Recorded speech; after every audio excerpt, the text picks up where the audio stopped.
Kia ora koutou, Markie here in the rain and in an echoey room, so bear with me on the sound quality.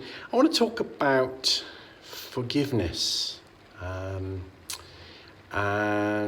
is it a good thing? Is it a bad thing? Should you forgive your sexual abuser or any kind of abuser, really? This is a really important thing because a lot of people in recovery go badly wrong with this and get themselves into, create a lot of misery for themselves, really. Okay, so is forgiveness a good thing? Broadly, yes. And if you come from a religious perspective, it becomes incredibly important. Forgiveness is kind of central to things like Christianity, and I'm sure it's kind of big in other faiths as well.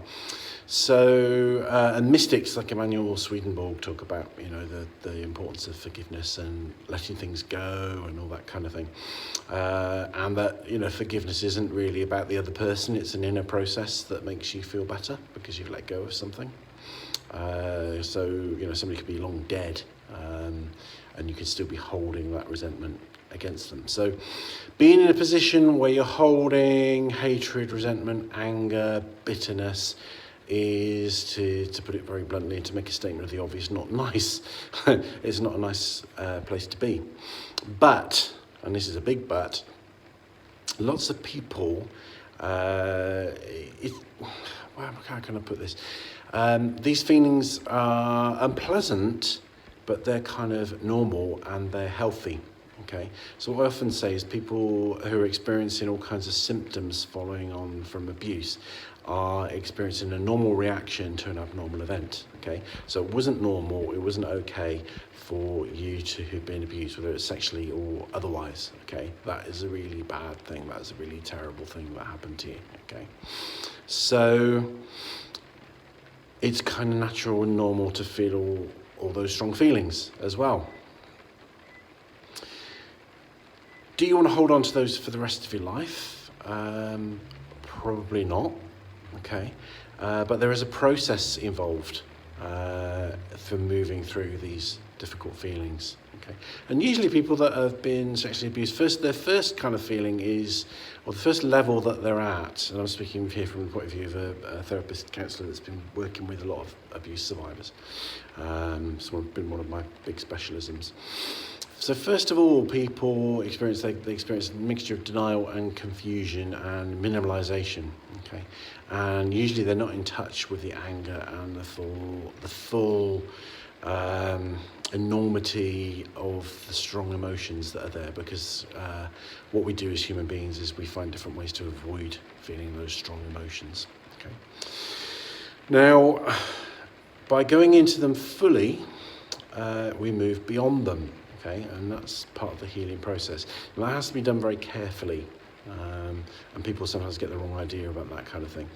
But first of all, we have to feel the feelings. We have to feel that anger and the hatred, the resentment, whatever it might be. We have to kind of feel that, and in allowing ourselves to feel that, we can then allow it to move through and on. So one phrase is the only way out is through. Okay, so then, at some point, and this can be years and years, okay, this can literally be years and years, people can kind of move to a point where they can forgive their abuser, and doing so gives them a great deal of peace and closure, okay. But what most people do is they try and corner cut.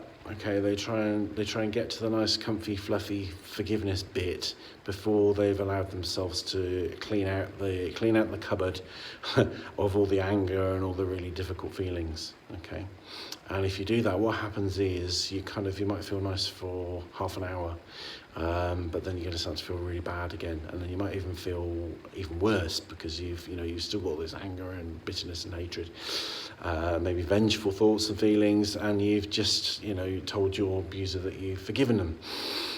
So And this is a huge subject, okay? So this is not a guide to recovery from sexual abuse or any other form of abuse. Okay, this video is a short video, just touching on some general principles. So this is not a guide to your recovery, okay?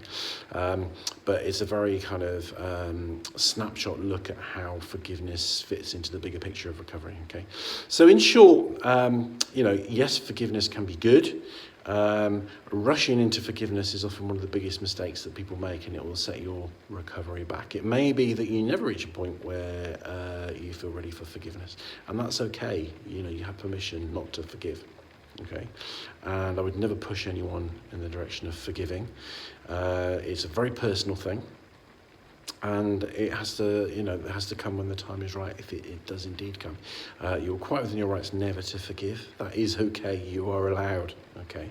But the warning here really is, because things feel uncomfortable, just be aware of the temptation to rush into that early forgiveness, that early closure, that early, let's make it all nice because it doesn't feel comfortable, because that will prolong your suffering ultimately. Okay, and this is stuff that therapists can help you with. There's some really good books around as well. So I'll see if I can maybe put some links. Actually, Mike Liu, what's it called? Victim No Longer is the main one that I recommend for survivors of sexual abuse. I've not actually read The Courage to Heal. That's another one that a lot of people recommend. But a specialist therapist, specialist counsellor in this field is a really good idea, because this is big stuff. This has huge psychological effects, and it's difficult to deal with on your own. Support groups are good as well. So is it good to forgive? Yes. Is it good to forgive? No. It's all about timing, and it's all about you, and you are in charge. You can make that choice, but trust yourself to make the right choice. Don't feel tempted to just kind of brush things under the rug and make it nice when inside you don't feel ready to. Hope that's helpful. Rangimarie.